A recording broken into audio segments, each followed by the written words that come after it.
సంక్రాంతికి ఆల్మోస్ట్ మనం ఇంత పెద్ద పోటీ చూసాము. అప్పటికే 'రవితేజ' సినిమా కూడా తప్పుకుంది. ఆయనకు పాపం మళ్ళీ ఫిబ్రవరి అట్ 9థ్ ఆ టైంకి ఇచ్చారు. ఇక అసలు విషయానికొస్తే ఈ సంక్రాంతికి ఈరోజు రిలీజ్ అయిన సినిమాల విషయంలో ఒక తమిళ్ సినిమా కూడా ఉంది 'అలయాన్'. ఏలియన్ సినిమా మన ఇది వచ్చింది. మరి వాళ్ళు ఏ ధైర్యంతో రిలీజ్ చేసుకున్నారో తెలీదు. అది కూడా వచ్చింది.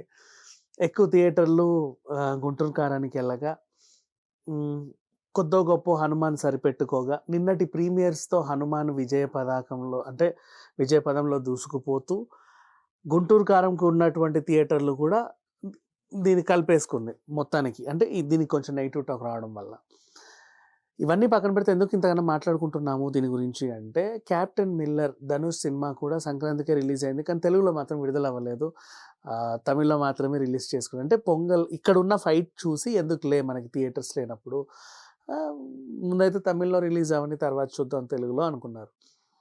అసలు విషయానికొస్తే తమిళ్‌లో ఇప్పుడు మనకి 'హనుమాన్' ఎలాగైతే పాజిటివ్ రెస్పాన్స్ వచ్చిందో తమిళ్‌లో 'కెప్టెన్ మిల్లర్' కూడా పాజిటివ్ రెస్పాన్స్ వచ్చింది. వీళ్ళేం చేస్తున్నారంటే ఈ సంక్రాంతి సీజన్ అయిన తర్వాత నెక్స్ట్ మళ్ళీ ఇంకో లాంగ్ వీకెండ్ ఉంది కదా మనకి జన్ 26థ్.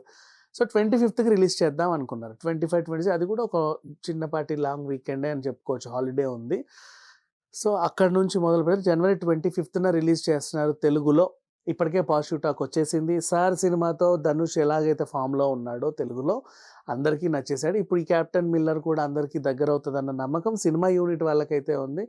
మరి ఆ అంచనాలు వాళ్ళు నిలబెట్టుకుంటారా లేదా? ఈ విషయాలన్నీ తెలుసుకోవాలంటే మనం కూడా జన్ 26థ్ వరకు ఆగాల్సిందే. Thank you so much.